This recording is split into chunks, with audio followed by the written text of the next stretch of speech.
और जैसा कि आप सबको मालूम है कि चुनावी माहौल में ये हो जाता है, जानबूझकर ये चीजें नहीं की जाती और कई जगह पे ऐसा लगता है कि शायद 1 घंटे में मामला निपट जाएगा, लेकिन वहाँ 2-2.5 घंटे लग जाते हैं।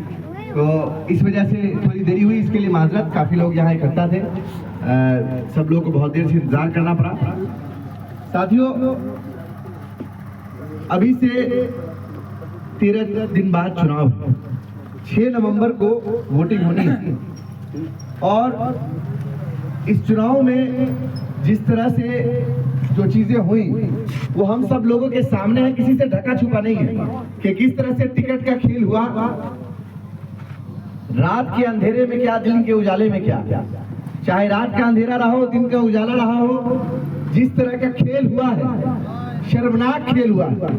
और इसी शर्मनाक खेल का जवाब देने के लिए मैं जनता के प्रत्याशी के रूप में आज आप लोगों के बीच उपस्थित हुआ। ये बताने के लिए आया हूं कि अगर हमारे साथ ज्यादती होगी, अगर हमारे साथ जुल्म होगा, अगर हमारे साथ बर्बरियत होगी, तो उस ज्यादती का, उस जुल्म का, उस बर्बरियत का बराबर से बदला लेने के लिए हम लोग तैयार हैं। इसीलिए मैं मैदान में, किसी भी जुल्म को सहने से जालिम को मदद मिलती है, ये आपको मालूम होना चाहिए।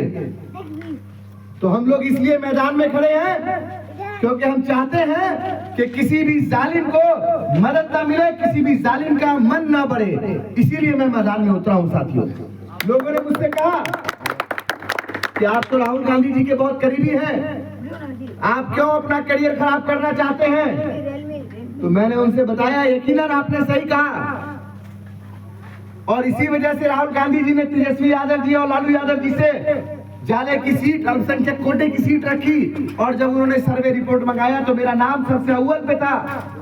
सर्वे रिपोर्ट में 68% लोग मुझे पसंद कर रहे थे। ये पार्टी का इंटरनल सर्वे होता है, ये मुझे भी नहीं मालूम, ना नदीम भाई को मालूम, ना किसी कांग्रेस के वर्कर को मालूम होगा, लेकिन इस रिपोर्ट में, इस सर्वे की रिपोर्ट में मेरा नाम सबसे ऊपर था। लेकिन किस तरह से टिकट का खेला हुआ कि लिस्ट